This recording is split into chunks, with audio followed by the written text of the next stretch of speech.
फसल उत्पादन एवं प्रबंध। ग्रीष्मावकाश में पहेली एवं बूझो अपने चाचा के घर गए। उनके चाचा एक किसान हैं। एक दिन उन्होंने खेत में कुछ औजार देखे, जैसे कि खुरपी, दरांती, बेलचा, हल इत्यादि। भोजन का बड़े स्तर पर उत्पादन करना आवश्यक है। मैं जानना चाहता हूँ कि हम इन औजारों का उपयोग कहाँ और कैसे करते हैं।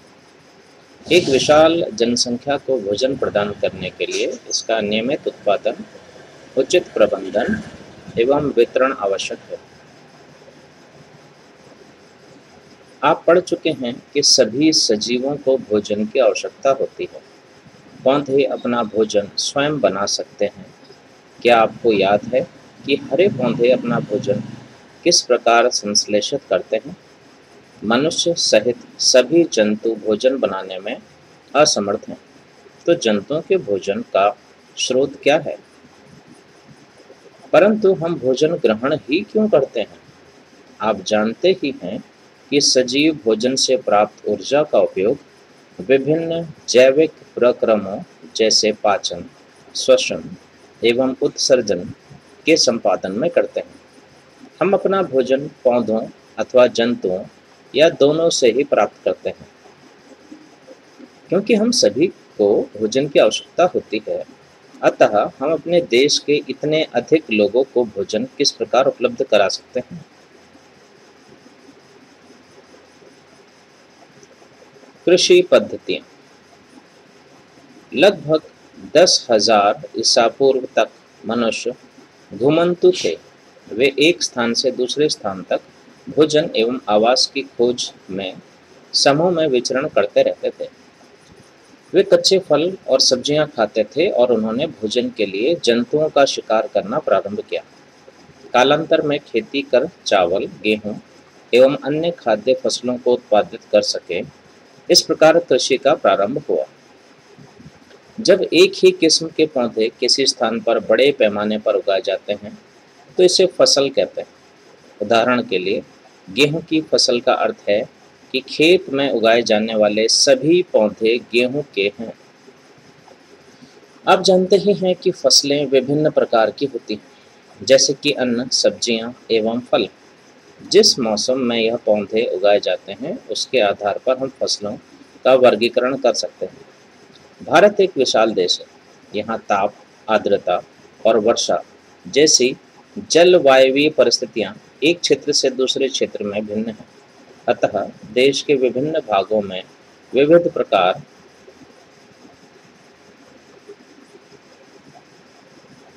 की फसलें उगाई जाती हैं। इस विविधता के बावजूद मोटे तौर पर फसलों को दो वर्गों में बांटा जा सकता है। वे इस प्रकार: खरीफ फसल, वह फसल जिन्हें वर्षा ऋतु में बोया जाता है, खरीफ फसल कहलाती है।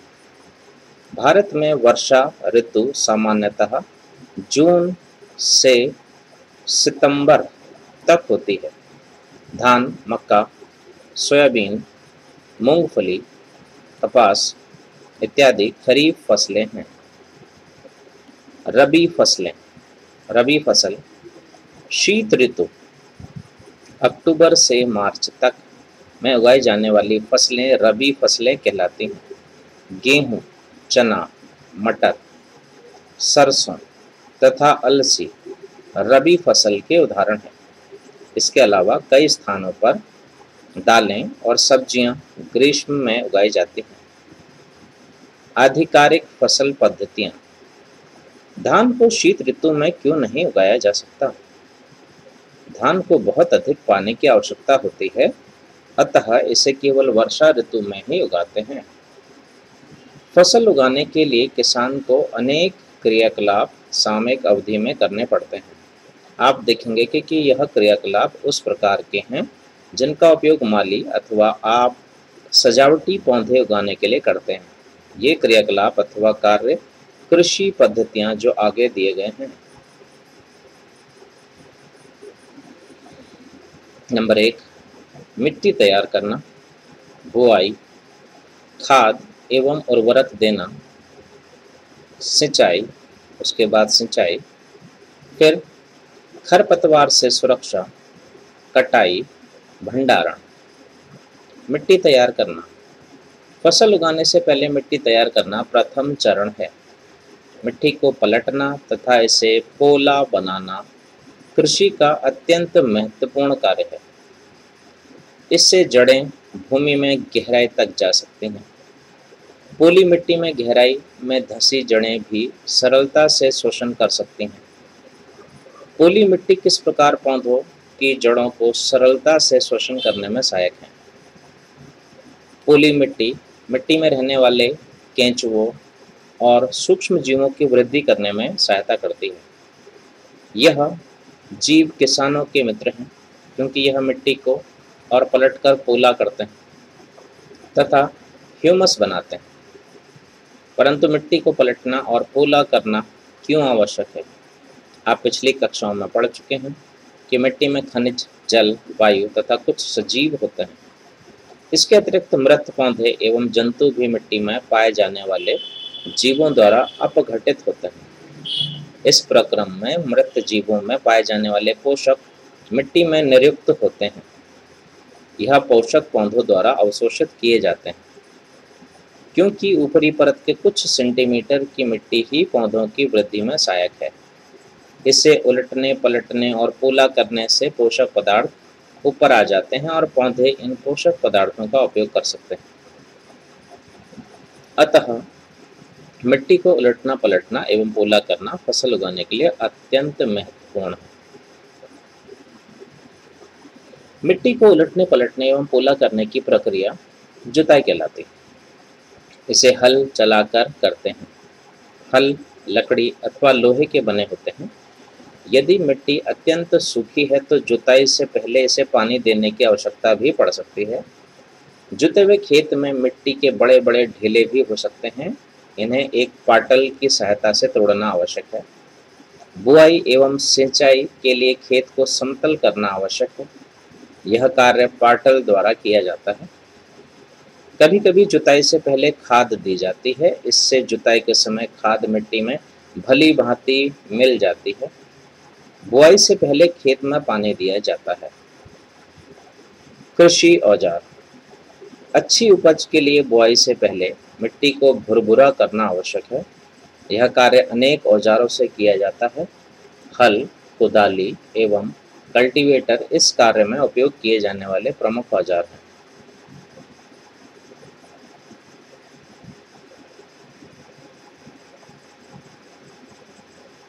हल। प्राचीन काल से ही हल का उपयोग जुताई, खाद, उर्वरक मिलाने, खरपतवार निकालने एवं मिट्टी खुरचने के लिए किया जाता रहा है।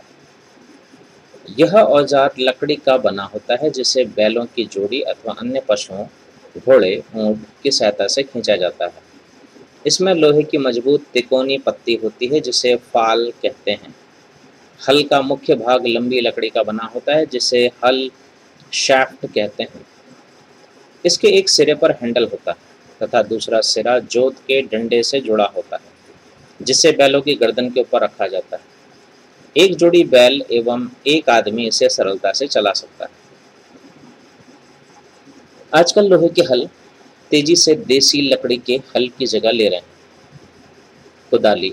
यह एक सरल औजार है जिसका उपयोग खरपतवार निकालने एवं मिट्टी को पोला करने के लिए किया जाता है। इसमें लकड़ी अथवा लोहे की छड़ होती है जिसके एक सिरे पर लोहे की चौड़ी और मुड़ी प्लेट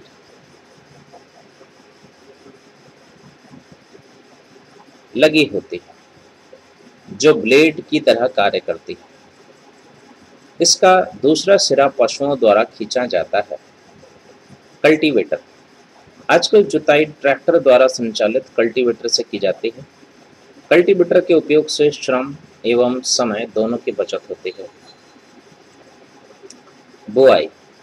बुआई फसल उत्पादन का सबसे महत्वपूर्ण चरण है।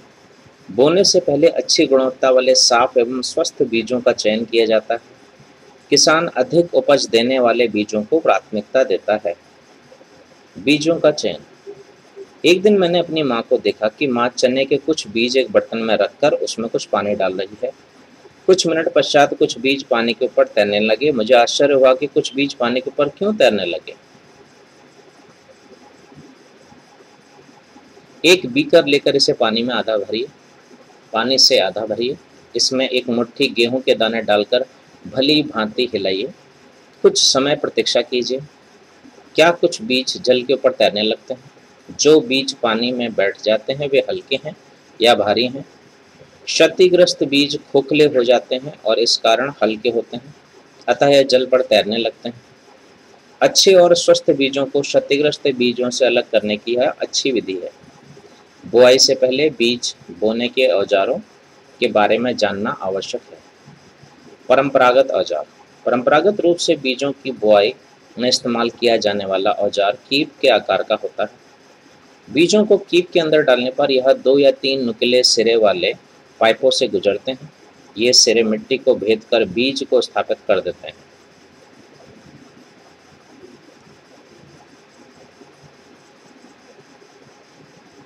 Seed drill. आजकल बुआई के लिए ट्रैक्टर द्वारा संचालित सीड ड्रिल का उपयोग होता है। इसके द्वारा बीजों में समान दूरी एवं गहराई बनी रहती है। यह सुनिश्चित करता है कि बुआई के बाद बीज मिट्टी द्वारा ढक जाएं। इससे बीजों को पक्षियों द्वारा खाए जाने से रोका जा सकता है। सीड ड्रिल द्वारा बुआई करने से समय एवं श्रम दोनों की ही बचत होती है। मेरे विद्यालय के समीप एक पौधशाला नर्सरी है। मैंने देखा कि पौधे छोटे छोटे थैलों में रखे हैं। वे इस प्रकार क्यों रखे गए हैं? धान जैसे कुछ पौधों के बीजों को पहले पौधशाला में उगाया जाता है। पौध तैयार हो जाने पर उन्हें हाथों द्वारा खेत में रोपित कर देते हैं। कुछ वनीय पौधे एवं पुष्पीय पौधे भी पौधशाला में उगाए जाते हैं।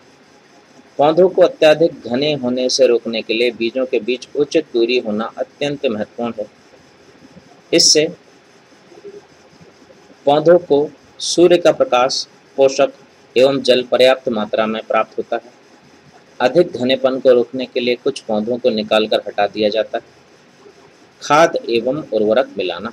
वे पदार्थ जिन्हें मिट्टी में पोषक स्तर बनाए रखने के लिए मिलाया जाता है उन्हें खाद एवं उर्वरक कहते हैं। मैंने खेत में उगने वाले स्वस्थ फसल पौधों को देखा, जबकि पास के खेत में पौधे कमजोर थे।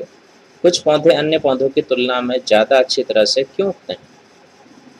मिट्टी फसल को खनिज पदार्थ प्रदान करती है। यह पोषक पौधों की वृद्धि के लिए आवश्यक है। कुछ क्षेत्रों में किसान खेत में एक के बाद दूसरी फसल उगाता रहता है। खेत कभी भी खाली नहीं छोड़े जाते। कल्पना कीजिए कि पोषकों का क्या होता है। फसलों के लगातार उगाने से मिट्टी में कुछ पोषकों की कमी हो जाती है। इस क्षति को पूरा करने हेतु किसान खेतों में खाद देते हैं। यह प्रक्रम खाद देना कहलाता है। अपर्याप्त खाद देने से पौधे कमजोर हो जाते हैं। खाद एक कार्बनिक जैविक पदार्थ है जो कि पौधों या जंतु अपशिष्ट से प्राप्त होते हैं। किसान पादप एवं जंतु अपशिष्टों को एक गड्ढे में डालते जाते हैं तथा इसका अपघटन होने के लिए खुले में छोड़ देते हैं। अपघटन कुछ सूक्ष्म जीवों द्वारा होता है। अपघटित पदार्थ खाद के रूप में उपयोग किया जाता है। आप कक्षा 6 में वर्मी कंपोस्टिंग अथवा केंचुए द्वारा खाद तैयार करने के विषय में पढ़ चुके हैं। क्रियाकलाप 1.2 मूंग अथवा चने के बीज लेकर उन्हें अंकुरित कीजिए। इनमें से एक ही आकार वाले 3 नवोद्भिद छांट लीजिए। अब 3 गिलास अथवा ऐसे ही पात्र लीजिए। इन पर ABC निशान लगाइए।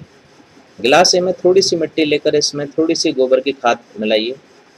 गिलास B में समान मात्रा में मिट्टी लेकर उसमें थोड़ा सा यूरिया मिलाइए। गिलास C में कुछ मिट्टी लीजिए बिना कुछ मिलाए। अब इनमें पानी की समान मात्रा डालकर सुरक्षित स्थान पर रख दीजिए। प्रतिदिन पानी देते रहिए। 7 से 10 दिनों बाद उनकी वृद्धि को नोट कीजिए।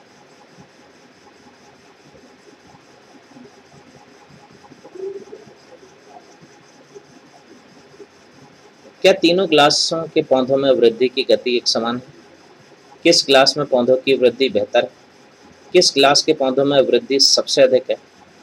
उर्वरक रासायनिक पदार्थ हैं जो विशेष पोषकों से समृद्ध होते हैं। वे खाद से कैसे भिन्न हैं? उर्वरक का उत्पादन फैक्ट्रियों में किया जाता है। उर्वरक के कुछ उदाहरण हैं: urea, ammonium sulphate, super phosphate, potash, NPK, nitrogen, P, phosphorus, के, पोटेशियम। इनके उपयोग से किसानों को गेहूं, धान तथा मक्का जैसी फसलों की अच्छी उपज प्राप्त करने में सहायता मिलती है। परंतु उर्वरकों के अत्यधिक उपयोग से मिट्टी की उर्वरता में कमी आई है। यह जल प्रदूषण का भी स्रोत बन गए हैं। अतः मिट्टी की उर्वरता बनाए रखने के लिए हमें उर्वरकों के स्थान पर जैविक खाद का उपयोग करना चाहिए, अथवा दो फसलों के बीच में खेत को कुछ समय के लिए बिना कुछ उगाए छोड़ देना चाहिए। खाद के उपयोग से मिट्टी के गठन एवं जल अवशोषण क्षमता में भी वृद्धि होती है। इससे मिट्टी में सभी पोषकों की प्रतिपूर्ति हो जाती है। मिट्टी में पोषकों की प्रतिपूर्ति का अन्य तरीका है फसल चक्रण। यह एक फसल के बाद खेत में दूसरे किस्म की फसल एकांतर क्रम में उगाकर किया जा सकता है। पहले उत्तर भारत में किसान फलीदार चारा एक ऋतु में उगाते थे तथा गेहूं दूसरी ऋतु में। इससे मिट्टी में नाइट्रोजन का पुनः पूरण होता रहता है। किसानों को इस पद्धति को अपनाने के लिए प्रोत्साहित किया गया है। पिछली कक्षाओं में आप राइजोबियम बैक्टीरिया के विषय में पढ़ चुके हैं। यह फलीदार लेग्यूमिनियस पौधों की जड़ों की ग्रंथिकाओं में पाए जाते हैं और वायुमंडलीय नाइट्रोजन का स्थिरीकरण करते रहते हैं। उर्वरक एवं खाद में अंतर। उर्वरक एक मानव निर्मित लवण है। खाद एक प्राकृतिक पदार्थ है जो गोबर एवं पौधों के अवशेष के विघटन से प्राप्त होता है। उर्वरक का उत्पादन फैक्ट्रियों में होता है। खाद खेतों में बनाई जा सकती है। उर्वरक से मिट्टी को ह्यूमस प्राप्त नहीं होता।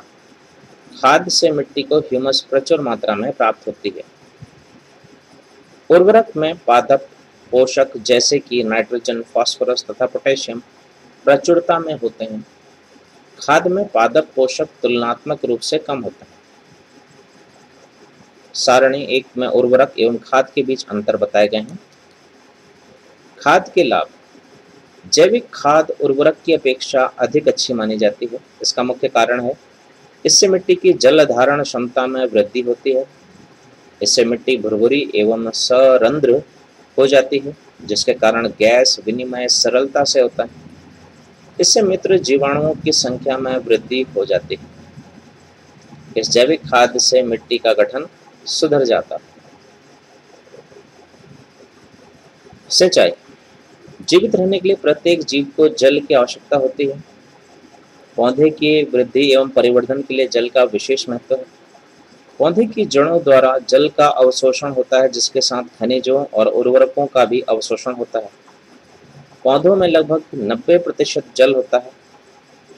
जल आवश्यक है क्योंकि बीजों का अंकुरण शुष्क स्थिति में नहीं हो सकता। जल में घुले हुए पोषक का स्थानांतरण पौधे के प्रत्येक भाग में होता है। यह फसल की पाले एवं गर्म हवा से रक्षा करता है। स्वस्थ फसल वृद्धि के लिए मिट्टी की नमी को बनाए रखने के लिए खेत में नियमित रूप से जल देना आवश्यक है। निश्चित अंतराल पर खेत में जल देना सिंचाई कहलाता है। सिंचाई का समय एवं बारंबारता फसलों, मिट्टी एवं ऋतु में भिन्न होता है। गर्मी में पानी देने की बारंबारता अपेक्षाकृत अधिक होती है। ऐसा क्यों है? क्या यह मिट्टी एवं पत्तियों से जल वाष्पन की दर अधिक होने से हो सकता है? इस वर्ष पानी देते समय मैं अधिक सतर्क हूँ। पिछली गर्मियों में मेरे पौधे सूख और मर गए थे। सिंचाई के स्रोत। कुएं, जलकूप, तालाब, झील, नदियाँ, बांध एवं नहर इत्यादि जल के स्रोत हैं।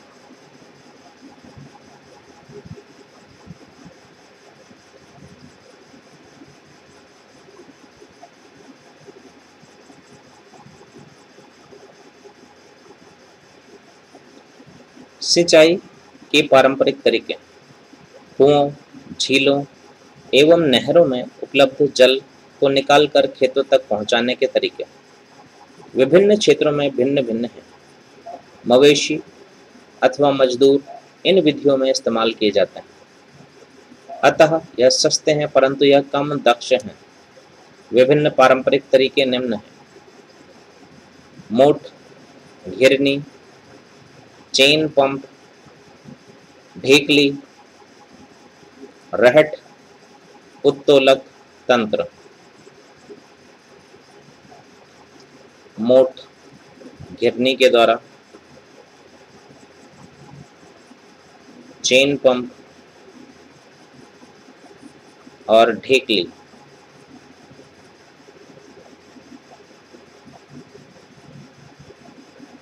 जल को ऊपर खींचने के लिए सामान्यतः पंप का उपयोग किया जाता है। पंप चलाने के लिए डीजल, बायोगैस, विद्युत एवं सौर ऊर्जा का उपयोग किया जाता है। रहट, इसे रहट कहते हैं। सिंचाई की आधुनिक विधियां। सिंचाई की आधुनिक विधियों द्वारा हम जल का उपयोग मित व्ययता से कर सकते हैं।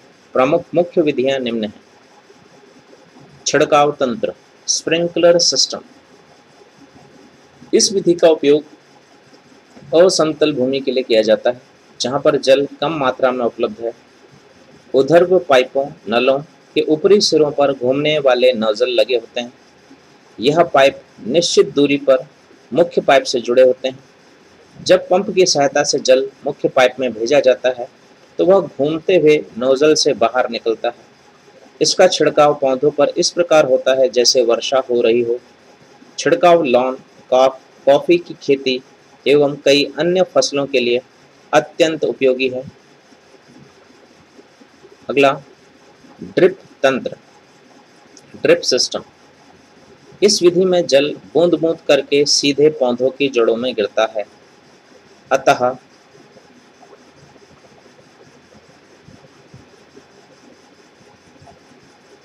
इसे ड्रिप तंत्र कहते हैं।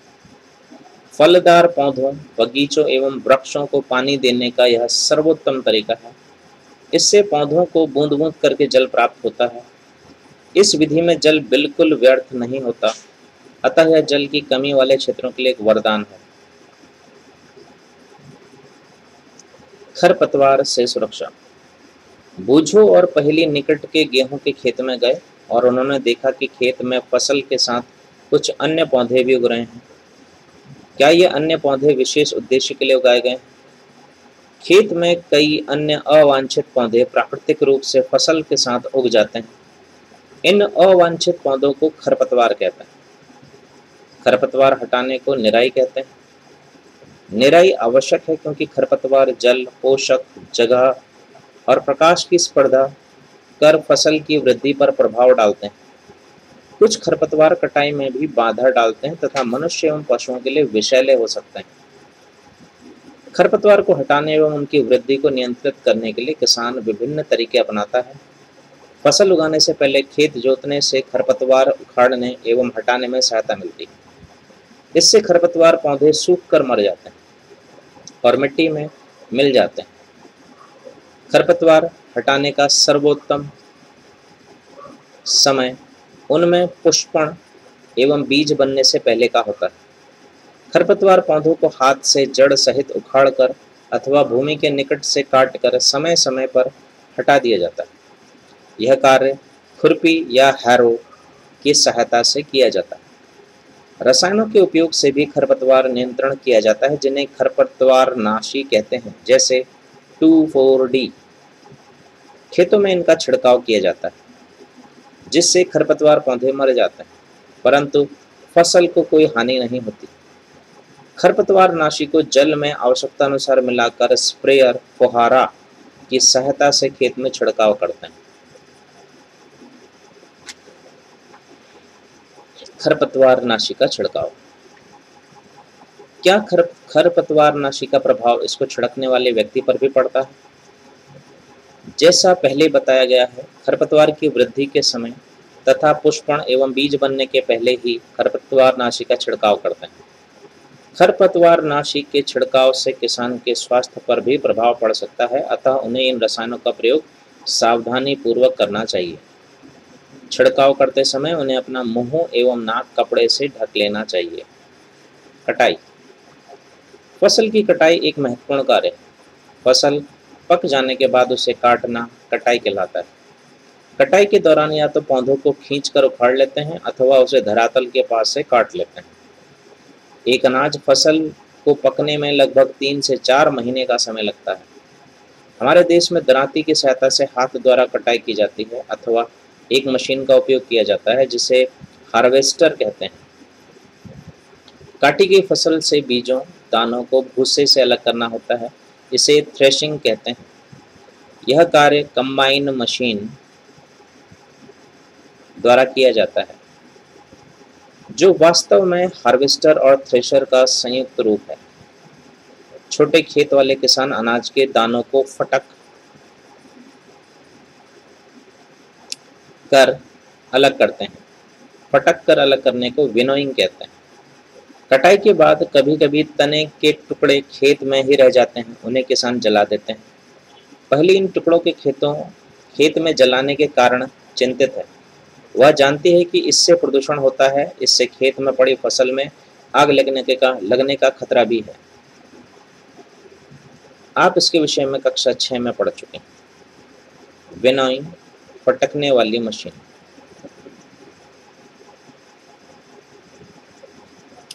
कटाई पर्व। 3-4 महीनों के कठोर परिश्रम के बाद कटाई का समय आता है। स्वर्णिम दानों से भरी खड़ी फसल किसानों के हृदय में उल्लास एवं अच्छे समय का भाव संचारित करती है। यह समय थोड़ा आराम करने एवं खुशी मनाने का है, क्योंकि पिछली ऋतु के प्रयत्न का फल मिलता है। इसलिए भारत के सभी भागों में कटाई का समय हर्षोल्लास एवं खुशी का होता है। पुरुष एवं महिलाएं सभी मिलकर इस पर्व को मनाते हैं।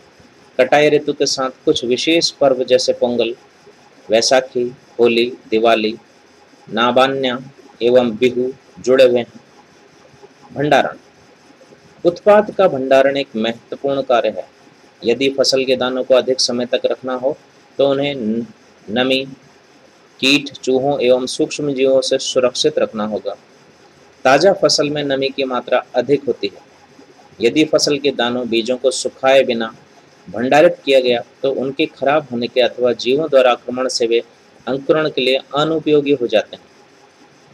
अतः भंडारण से पहले दानों बीजों को धूप में सुखाना आवश्यक है, जिससे उनकी नमी में कमी आ जाए।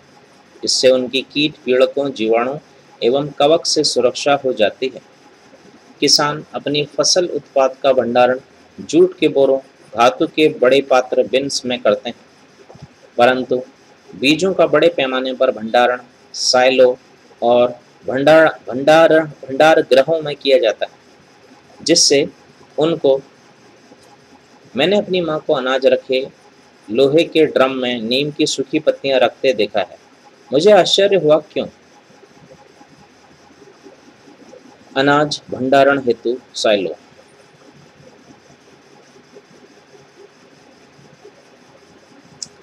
भंडारण गृहों में बोरों में अनाज का भंडारण।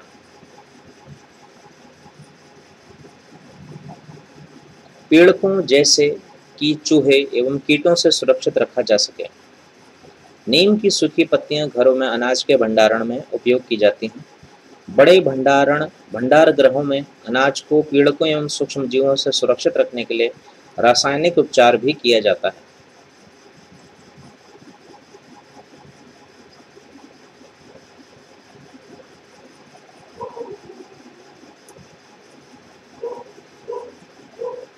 जंतुओं से भोजन। क्रियाकलाप 1.3। अपनी अभ्यास पुस्तिका में निम्न तालिका बनाकर उसे पूरा कीजिए। क्रम संख्या: खाद्य पदार्थ, दूध, अन्य खाद्य पदार्थ। स्रोत: दूध का स्रोत गाय, भैंस, बकरी, ऊँटनी।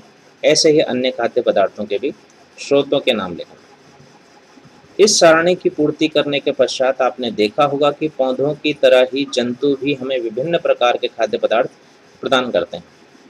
समुद्र के तटीय क्षेत्रों में रहने वाले लोग मछली का मुख्य आहार के रूप में उपयोग करते हैं। पिछली कक्षाओं में पौधों से प्राप्त होने वाले खाद्य पदार्थ के विषय में आप पढ़ चुके हैं। हमने अभी सीखा कि फसल उत्पादन के विभिन्न चरण हैं, बीजों का चयन, बुआई इत्यादि।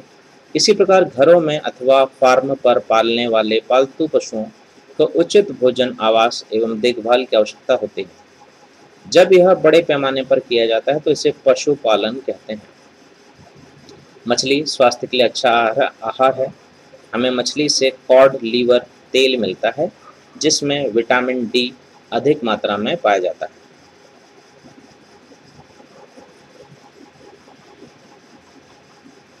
प्रमुख शब्द कृषि पद्धतियाँ: पशुपालन, फसल, उर्वरक, भंडार गृह, कटाई, सिंचाई, खरीफ, खाद, हल, रबी, बीज, साइलो, बुआई, भंडारण, थ्रेशिंग, खरपतवार, खरपतवारनाशी, फटकना।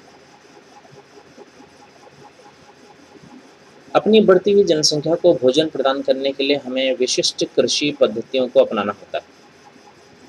किसी स्थान पर उगाए जाने वाले एक ही प्रकार के पौधों को फसल कहते हैं। भारत में फसलों को ऋतु के आधार पर हम दो वर्गों में बांट सकते हैं, रबी और खरीफ फसल। जुताई करके मिट्टी तैयार करना और उसे समतल करना आवश्यक है। इस कार्य के लिए हल तथा पाटल का उपयोग किया जाता है। बीजों को उचित गहराई पर बोना तथा उनके बीच उचित दूरी रखना अच्छी उपज के लिए आवश्यक है। बीजों की अच्छी किस्म का चयन करके स्वस्थ बीजों को बोया जाता है। सीड ड्रिल की सहायता से बुआई की जाती है।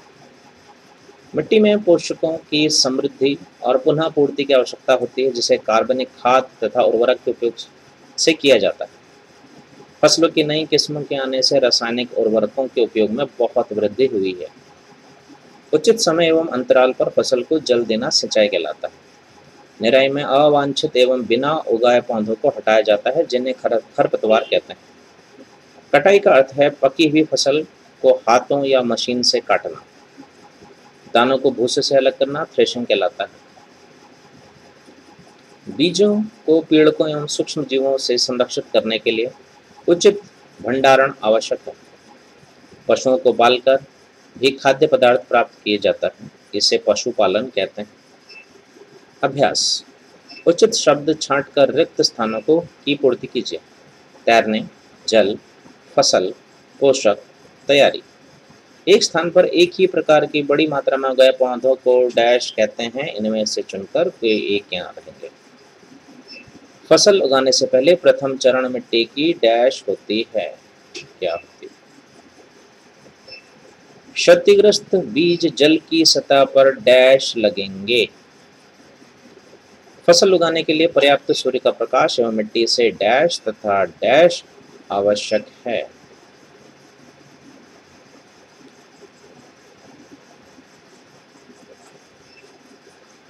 कॉलम ए में दिए गए शब्दों का मिलान कॉलम बी में कीजिए। कॉलम ए: खरीफ फसल, रबी फसल, रासायनिक उर्वरक, कार्बनिक खाद। कॉलम बी: मवेशियों का चारा, यूरिया एवं सुपर फॉस्फेट, पशु अपशिष्ट, गोबर, मूत्र एवं पादप अवशेष, गेहूं, चना, मटर, धान एवं मक्का। निम्न के दो दो उदाहरण दीजिए। खरीफ फसल, रबी फसल। निम्न पर अपने शब्दों में एक एक पैराग्राफ लिखिए। मिट्टी तैयार करना, बुआई, निराई, थ्रेशिंग। स्पष्ट कीजिए कि उर्वरक खाद से किस प्रकार भिन्न है। सिंचाई किसे कहते हैं? जल संरक्षित करने वाली सिंचाई की दो विधियों का वर्णन कीजिए। यदि गेहूं को खरीफ ऋतु में उगाया जाए तो क्या होगा? चर्चा कीजिए। खेत में लगातार फसल उगाने से मिट्टी पर क्या प्रभाव पड़ता है? व्याख्या कीजिए। खरपतवार क्या है? हम उनका नियंत्रण कैसे कर सकते हैं? निम्न बॉक्स को सही क्रम में इस प्रकार लगाइए कि गन्ने की फसल उगाने का रेखाचित्र तैयार हो जाए। फसल को चीनी मिल में भेजना, सिंचाई, कटाई, बुआई, मिट्टी तैयार करना, खेत की जुताई करना, खाद देना। नीचे दिए गए संकेतों की सहायता से पहेली को पूरा कीजिए। ऊपर से नीचे की ओर। सिंचाई का एक पारंपरिक तरीका। बड़े पैमाने पर पालतू पशुओं की उचित देखभाल करना। फसल जिन्हें वर्षा ऋतु में बोया जाता है। फसल पक जाने के बाद काटना। बाईं से दाईं ओर। शीत ऋतु में बाईं से दाईं ओर इस प्रकार से लिखा जाएगा। पहला, शीत ऋतु में उगाई जाने वाली फसल। एक ही किस्म के पौधे जो बड़े पैमाने पर उगाए जाते हैं। रासायनिक पदार्थ जो पौधों को पोषक प्रदान करते हैं। खरपतवार हटाने की प्रक्रिया। विस्तारित अधिगम, क्रियाकलाप एवं परियोजना। मिट्टी में कुछ बीज बोइए तथा ड्रिप सिंचाई लगाइए। प्रतिदिन अपने प्रेक्षण नोट कीजिए। आपके विचार में क्या इस विधि से जल की बचत होती है? बीज में होने वाले परिवर्तन का अवलोकन कीजिए। विभिन्न प्रकार के बीज एकत्र कर छोटे थैलों में रखिए। इन थैलियों को हर्बेरियम में लगाकर नाम लिखिए। कृषि में उपयोग में आने वाली कुछ मशीनों के चित्र एकत्र कीजिए तथा इन्हें फाइल में लगाकर उनके नाम और उपयोग लिखिए। परियोजना कार्य, किसी फार्म, पौधशाला अथवा बगीचे का भ्रमण कीजिए तथा निम्नलिखित की जानकारी प्राप्त कीजिए। बीज चयन का महत्व, सिंचाई की विधियां। अधिक शीत एवं अधिक गर्मी के मौसम का पौधों पर प्रभाव। लगातार वर्षा का पौधों पर प्रभाव। उपयोग में आने वाले उर्वरक एवं खाद। भ्रमण अध्ययन का एक उदाहरण, हिमांशु एवं उसके मित्र ठीकरी गांव जाने के लिए बहुत उत्सुक एवं जिज्ञासु थे। वे श्री जीवन पटेल के फार्म हाउस पर गए। वे बीज एवं अन्य वस्तुएं एकत्र करने के लिए अपने थैले भी ले गए। हिमांशु, श्रीमान जी नमस्कार, मैं हिमांशु हूँ और यह मेरे मित्र मोहन, डेविड एवं सबीहा है। हम फसल एवं अन्य क्रियाकलापों के विषय में कुछ जानकारी प्राप्त करना चाहते हैं। कृपया हमारा मार्गदर्शन कीजिए। श्री पटेल, नमस्कार, आप सबका स्वागत है। आप क्या जानना चाहते हैं?